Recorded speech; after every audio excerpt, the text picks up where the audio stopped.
سورہ یونس کی آیت نمبر 41 سورہ یونس کا 5واں رکوع اور 11ویں پارے کا 10واں رکوع۔ اللہ رب العالمین نے ارشاد فرمایا وَإِن كَذَّبُوكَ فَقُل لِّي عَمَلِي، اور اگر وہ تمہیں جھٹلائیں تو فرما دو کہ میرے لیے میری کرنی، وَلَكُمْ عَمَلُكُمْ، اور تمہارے لیے تمہاری کرنی۔ یعنی اے محبوب صلی اللہ علیہ وآلہ وسلم، اگر یہ کافر آپ کو جھٹلائیں اور ان کی راہ پر آنے اور حق اور ہدایت قبول کرنے کی امید ختم ہو جائے تو آپ فرما دیجئے کہ میرے لیے میرا عمل ہے اور تمہارے لیے تمہارا عمل ہے، ہر ایک اپنے عمل کی جزا پائے گا۔ انتم بریئون مما اعمل، تمہیں میرے کام سے علاقہ نہیں، یعنی تم میرے اعمال سے بری ہو۔ وَأَنَا بَرِيءٌ مِّمَّا تَعْمَلُونَ، اور مجھے تمہارے کام سے تعلق نہیں، یعنی میں تمہارے کاموں سے بری ہوں۔ کسی کے عمل پر دوسرا نہ پکڑا جائے گا، جو پکڑا جائے گا خود اپنے عمل پر پکڑا جائے گا۔ یہ فرمانا بطور زجر کے ہے، یعنی اظہار ناراضگی کے ہے کہ تم نصیحت نہیں مانتے اور ہدایت قبول نہیں کرتے تو اس کا وبال خود تم پر ہوگا، کسی دوسرے کا اس سے کوئی نقصان نہیں۔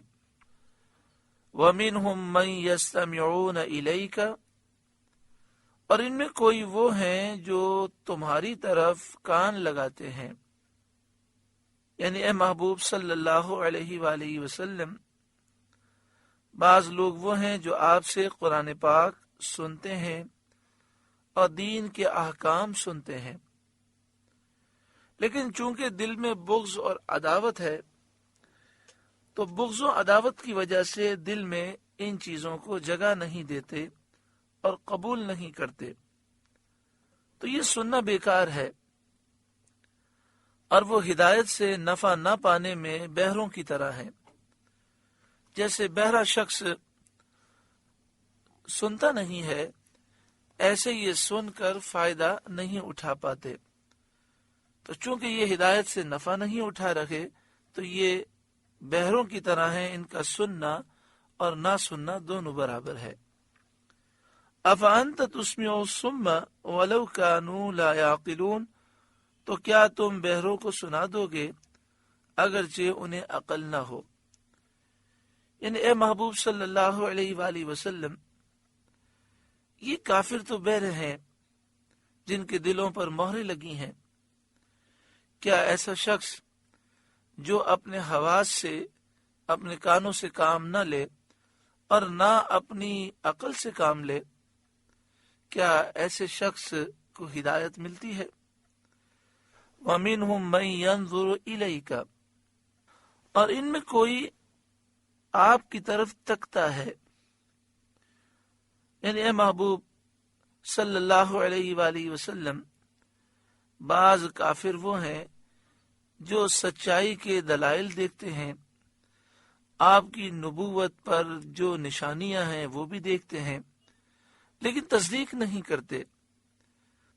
اس دیکھنے سے وہ کوئی نتیجہ نہیں نکالتے، فائدہ نہیں اٹھاتے، کیونکہ وہ دل کی بینائی سے اور روشنی سے محروم ہے، ان کا باطن اندھا ہے۔ افانت تہدی العمی ولو کانوا لا یبصرون، کیا آپ اندھوں کو راستہ دکھا دیں گے اگرچہ وہ نہ سوجیں، اگرچہ وہ نہ دیکھ سکیں؟ خلاصہ یہ ہے کہ یہ کافر جو آپ کی باتوں پر ایمان نہیں لاتے، یہ اس قدر مردہ دل ہو چکے کہ ان کی آنکھیں حق دیکھنے سے اندھی ہیں، ان کے کان حق سننے سے بہرے ہیں، یہ ہدایت نہیں پائیں گے۔ ان اللہ لا یظلم الناس شیئا، بے شک اللہ لوگوں پر کچھ ظلم نہیں کرتا، بلکہ اللہ تعالیٰ انہیں ہدایت اور صحیح راستہ پانے کے تمام سامان مہیا فرماتا ہے اور روشن دلائل قائم فرماتا ہے۔ وَلَكِنَّ النَّاسَ أَنفُسَهُمْ يَظْلِمُونَ، ہاں لوگ ہی اپنی جانوں پر ظلم کرتے ہیں کہ ان دلائل میں غور نہیں کرتے اور حق واضح ہو جانے کے باوجود خود گمراہی میں مبتلا ہوتے ہیں۔ یعنی اللہ تبارک و تعالی نے ہر ایک کے لیے حق کو واضح کر دیا اور ہدایت کے سامان ہر ایک کو عطا فرمائے۔ لوگ خود اپنی جانوں پہ ظلم کرتے ہیں، ہدایت کے اس سامان سے وہ فائدہ نہیں اٹھاتے۔ وَيَوْمَ يَحْشُرُهُمْ، اور جس دن اللہ انہیں اٹھائے گا، یعنی اللہ تعالیٰ جب انہیں قبروں سے اٹھائے گا موقف حساب میں حاضر کرنے کے لیے، اس مقام پر حاضر ہونے کے لیے جہاں ان کا حساب لیا جائے گا، تو اس روز کی، اس قیامت کے دن کی ہیبت اور وحشت سے ان کا یہ حال ہوگا کہ وہ دنیا میں رہنے کی مدت کو بہت تھوڑا سمجھیں گے اور وہ یہ خیال کریں گے کہ ہم دنیا میں تو 1 گھنٹہ رہے ہیں۔ وَيَوْمَ يَحْشُرُهُمْ، اور جس دن انہیں اللہ اٹھائے گا، كَأَن لَّمْ يَلْبَثُوا إِلَّا سَاعَةً مِّنَ النَّهَارِ، گویا دنیا میں نہ رہے تھے مگر اس دن کی 1 گھڑی۔ اور اس کی وجہ یہ ہے کہ چونکہ کفار نے دنیا کو حاصل کرنے میں عمریں ضائع کر دیں، اللہ کی اطاعت فرما برداری جو آج کام آتی وہ زندگی میں بجا نہ لائے، تو ان کی زندگانی کا وقت ان کے کام نہ آیا، اس لیے وہ اسے بہت ہی کم سمجھیں گے۔ یتعارفون بینہم، آپس میں ایک دوسرے کی پہچان کریں گے، یعنی قبروں سے نکلتے وقت وہ ایک دوسرے کو پہچانیں گے جیسا دنیا میں پہچانتے تھے۔ پھر قیامت کے دن کے احوال اور دہشت ناک مناظر دیکھ کر یہ معرفت باقی نہ رہے گی، پھر ایک دوسرے کو وہ پہچان نہ سکیں گے۔ قیامت کی دہشت سے ان کے دل منہ میں آ جائیں گے۔ ایک قول یہ ہے کہ قیامت کے دن دم بدم حال بدلیں گے، کبھی ایسا حال ہوگا کہ ایک دوسرے کو پہچانیں گے اور کبھی ایسا کہ نہ پہچانیں گے۔ جب وہ ایک دوسرے کو پہچانیں گے تو کہیں گے قد خسر الذین کذبوا بلقاء اللہ، پورے نقصان میں رہے وہ جنہوں نے اللہ سے ملنے کو جھٹلایا، وما کانوا مہتدین، اور وہ ہدایت پر نہ تھے، یعنی انہیں ہدایت نصیب نہ ہوئی جو انہیں نقصان سے بچاتی۔ یہ ایک دوسرے سے کہیں گے کہ ہم تباہ و برباد ہوئے، ہم نے اللہ تعالی سے ملاقات کو جھٹلایا، آج ذلیل و رسوا ہیں۔ وَإِمَّا نُرِيَنَّكَ بَعْدَ الَّذِي نَعِدُهُمْ أَوْ نَتَوَفَّيَنَّكَ فَإِلَيْنَا مَرْجِعُهُمْ، اور اگر ہم آپ کو دکھا دیں کچھ اس میں سے جو انہیں وعدہ دے رہے ہیں، یا آپ کو پہلے ہی اپنے پاس بلا لیں، بہرحال انہیں ہماری طرف پلٹ کر آنا ہے۔ ثم اللہ شہید علی ما یفعلون، پھر اللہ گواہ ہے ان کے کاموں پر۔ یہاں پر یہ فرمایا گیا کہ اے محبوب، اگر ہم آپ کو کچھ وہ دکھائیں جس کا انہیں ہم وعدہ دے رہے ہیں، اس سے مراد عذاب ہے، اور مراد یہ کہ دنیا ہی میں آپ کے زمانے حیات میں ان پر عذاب آ جائے، آپ وہ عذاب ملاحظہ کر لیں، او نتوفینک، یا آپ کو پہلے ہی اپنے پاس بلا لیں ان پر عذاب آنے سے پہلے، تو آخرت میں آپ کو ان کا عذاب دکھائیں گے۔ اس آیت سے ثابت ہوا کہ اللہ تعالیٰ اپنے رسول صلی اللہ علیہ وآلہ وسلم کو کافروں کے بہت سے عذاب اور ان کی ذلت اور رسوائیاں آپ کی دنیا کی زندگی ہی میں آپ کو دکھائے گا۔ چنانچہ بدر وغیرہ میں اللہ تعالیٰ نے آپ کو کافروں کے عذاب دکھائے، اور جو عذاب کافروں کے لیے کفر کے سبب اور تکذیب کے سبب آخرت میں اللہ تعالیٰ نے مقرر فرمایا ہے، وہ عذاب اللہ تعالیٰ آخرت میں دکھائے گا۔ آگے ارشاد فرمایا وَلِكُلِّ أُمَّةٍ الرَّسُولُ، ہر امت میں ایک رسول ہوا جو انہیں دین حق کی دعوت دیتا اور اطاعت اور ایمان کا حکم کرتا۔ فَإِذَا جَاءَ رَسُولُهُمْ قُضِيَ بَيْنَهُمْ بِالْقِسْطِ، جب ان کا رسول ان کے پاس آتا، ان پر انصاف کا فیصلہ کر دیا جاتا، وَهُمْ لَا يُظْلَمُونَ، اور ان پر ظلم نہ ہوتا۔ یعنی اللہ تبارک و تعالی نے ہر امت میں ایک رسول بھیجا، جو رسول انہیں دین حق کی دعوت دیتے اور اطاعت اور ایمان کا حکم کرتے۔ وہ رسول اللہ تعالیٰ کے احکام کی تبلیغ کرتے تو کچھ لوگ ایمان لاتے اور کچھ انکار کر دیتے، منکر ہو جاتے۔ پھر اللہ تبارک و تعالی ان کے درمیان فیصلہ فرما دیتا، یعنی رسول کو اور ان پر ایمان لانے والوں کو اللہ تعالی نجات دے دیتا اور جھٹلانے والوں کو عذاب سے ہلاک کر دیا جاتا۔ بعض مفسرین نے فرمایا کہ اس آیت کی تفسیر میں دوسرا قول یہ ہے کہ اس میں آخرت کا بیان ہے۔ مطلب یہ ہے کہ قیامت کے دن ہر امت کے لیے ایک رسول ہوگا جس کی طرف وہ منسوب ہوگی، اور کہا جائے گا کہ یہ فلاں رسول کی امت ہے۔ یہاں امت سے مراد امت دعوت ہے، یعنی جنہیں اس رسول نے دعوت دی۔ جب وہ رسول موقف میں آئیں گے اور مومن اور کافر پر وہ گواہی دیں گے، تب ان میں فیصلہ کیا جائے گا کہ مومنوں کو نجات ہوگی اور کافر عذاب میں گرفتار ہوں گے۔ وَهُمْ لَا يُظْلَمُونَ، اور ان پر ظلم نہ ہوتا۔ تو جیسے کہ آپ سن چکے کہ اس آیت کی دو تفسیریں ہیں۔ ایک تو یہ ہے کہ رسول دنیا میں آتے رہے، جن لوگوں نے انکار کیا وہ تباہ و برباد ہوئے۔ وَهُمْ لَا يُظْلَمُونَ، اور ان پر ظلم نہ ہوتا بلکہ وہ خود اپنے اعمال کی وجہ سے برباد ہوئے۔ اور دوسری تفسیر کے مطابق وَهُمْ لَا يُظْلَمُونَ، ان پر ظلم نہ کیا جائے گا۔ کل بروز قیامت ظالموں کو ان کے ظلم کی سزا دی جائے گی اور عذاب دیا جائے گا، اور یہ عذاب ان کے اعمال کی وجہ سے ہوگا۔ وَيَقُولُونَ مَتَىٰ هَٰذَا الْوَعْدُ إِن كُنتُمْ صَادِقِينَ، اور وہ کہتے ہیں کہ یہ وعدہ کب آئے گا اگر تم سچے ہو۔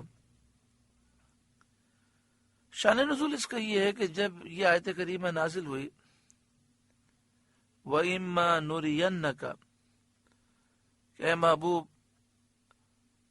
اگر ہم آپ کو کچھ عذاب دکھا دیں دنیا ہی میں، یا آپ کو ہم اپنے پاس بلا لیں پھر آپ آخرت میں ان پر عذاب دیکھیں، تو کافروں نے سرکشی کے طور پر کہا کہ اے محمد صلی اللہ علیہ وآلہ وسلم، جس عذاب کا وعدہ دیتے ہیں وہ کب آئے گا؟ اس میں تاخیر کیوں ہو رہی ہے؟ اس میں کیا تاخیر ہے؟ اس عذاب کو جلدی لائیے۔ اس پر یہ آیت کریمہ نازل ہوئی، وَيَقُولُونَ مَتَىٰ هَٰذَا الْوَعْدُ إِن كُنتُمْ صَادِقِينَ، اور وہ کہتے ہیں کہ یہ وعدہ کب آئے گا اگر تم سچے ہو۔ قُل لَّا أَمْلِكُ لِنَفْسِي ضَرًّا وَلَا نَفْعًا إِلَّا مَا شَاءَ اللَّهُ، آپ فرمائیے میں اپنی جان کے برے بھلے کا اختیار نہیں رکھتا مگر جو اللہ چاہے. یعنی مجھے جو اختیارات ہیں وہ اللہ کی عطا سے ہیں، ذاتی اختیارات میں نہیں رکھتا. الا ما شاء اللہ کا یہی معنی ہے، جو اللہ نے چاہا وہ مجھے اختیارات دیے ہیں وہ میں رکھتا ہوں. اس آیت کریمہ میں اختیارات مصطفیٰ کا ذکر ہے، لیکن لوگ اس آیت کا غلط معنی بیان کرنے کے لیے آدھی پڑھتے ہیں. قل لا املک لنفسی ضرا ولا نفعا، اور کہتے ہیں اے محبوب آپ فرما دیجئے میں اپنی جان کے برے بھلے کا اختیار نہیں رکھتا. اور پھر اسے تاثر دینے کی کوشش کرتے ہیں کہ حضور صلی اللہ علیہ وآلہ وسلم کچھ بھی اختیار نہیں رکھتے، حالانکہ آگے فرمایا الا ما شاء اللہ، ہاں وہ اختیار رکھتا ہوں جو اللہ نے چاہا. مراد یہ کہ مجھے اللہ نے جو اختیارات دیے ہیں وہ میں رکھتا ہوں، اللہ کی عطا کے بغیر میں کوئی اختیار نہیں رکھتا، اور میرے سارے اختیارات اللہ کی عطا سے ہیں. یعنی دشمنوں پر عذاب نازل کرنا اور دوستوں کی مدد کرنا اور انہیں غلبہ دینا، یہ سب اللہ تعالی کی مشیت کے ساتھ ہے. لکل امت اجل، ہر گروہ کا ایک وعدہ ہے اللہ تعالی کی مشیت میں، یعنی اس کے ہلاک ہونے کا اور اس پر عذاب آنے کا ایک وقت مقرر ہے، اور لوح محفوظ میں وہ وقت لکھا ہوا ہے. اذا جاء اجلهم فلا يستأخرون ساعة ولا يستقدمون، جب ان کا وعدہ آئے گا تو ایک گھڑی نہ پیچھے ہٹیں نہ آگے بڑھیں. یعنی جو عذاب کا وقت مقرر ہے، پھر وہ جب وقت آئے گا تو ایک لمحے کی انہیں مہلت نہ ملے گی. قل، اے محبوب آپ فرمائیے، ارائیتم ان اتاکم عذابہ بیاتا او نہارا، بھلا بتاؤ تو اگر اس کا عذاب تم پر رات کو آئے یا دن کو آئے، وہ عذاب جس کی تم جلدی مچا رکھے ہو، تم پر وہ عذاب رات کو آ جائے جب تم غافل پڑے سو رہے ہو، یا دن کو آ جائے جب تم کام کاج میں مشغول ہو. ماذا یستعجل منہ المجرمون، تو اس میں وہ کون سی چیز ہے کہ مجرموں کو جس کی جلدی ہے. یعنی اللہ تبارک و تعالی جب چاہے عذاب آ جائے، اور عذاب آنے میں دیر کیا لگے گی. تو یہ کافر کیوں جلدی مچا رکھے ہیں؟ کیا وہ سمجھتے ہیں کہ اللہ تعالیٰ اس پر قادر نہیں؟ ثم اذا ما وقع آمنتم بھی، تو کیا جب وہ عذاب تم پر نازل ہو پڑے گا اس وقت اس کا یقین کرو گے اور پھر ایمان لاؤ گے؟ اس وقت کا یقین کچھ فائدہ نہ دے گا. الآن وقد کنتم به تستعجلون، کیا اب مانتے ہو؟ پہلے تو اس کی جلدی مچا رکھے تھے، یعنی پہلے تو انکار کر رکھے تھے، جھٹلا رکھے تھے اور مذاق اڑانے کے لیے جلدی مچا رکھے تھے. ثم پھر قیل للذین ظلموا، ظالموں سے کہا جائے گا، ذوقوا عذاب الخلد، ہمیشہ کا عذاب چکھو. هل تجزون الا بما کنتم تکسبون، تمہیں کچھ اور بدلہ نہ ملے گا مگر وہی جو کماتے تھے. یعنی دنیا میں جو عمل کرتے تھے، تم نے کفر کیا، انبیاء کو جھٹلایا، اسی کا تمہیں آج بدلہ ملے گا. وَيَسْتَنْبِئُونَكَ أَحَقٌّ هُوَ، اور آپ سے پوچھتے ہیں کیا وہ حق ہے. احق ہو، کیا وہ حق ہے؟ یعنی مرنا اور مرنے کے بعد دوبارہ اٹھنا اور پھر کل بروز قیامت عذاب پانا، کیا یہ ساری چیزیں حق ہیں؟ قل ای وربی انہ لحق، آپ فرمائیے ہاں میرے رب کی قسم بے شک وہ ضرور حق ہے. وما انتم بمعجزین، اور تم کچھ تھکا نہ سکو گے، یعنی وہ عذاب تمہیں ضرور پہنچے گا، تم اس عذاب سے بچ نہ سکو گے۔ سورہ یونس کا 5واں رکوع مکمل ہوا۔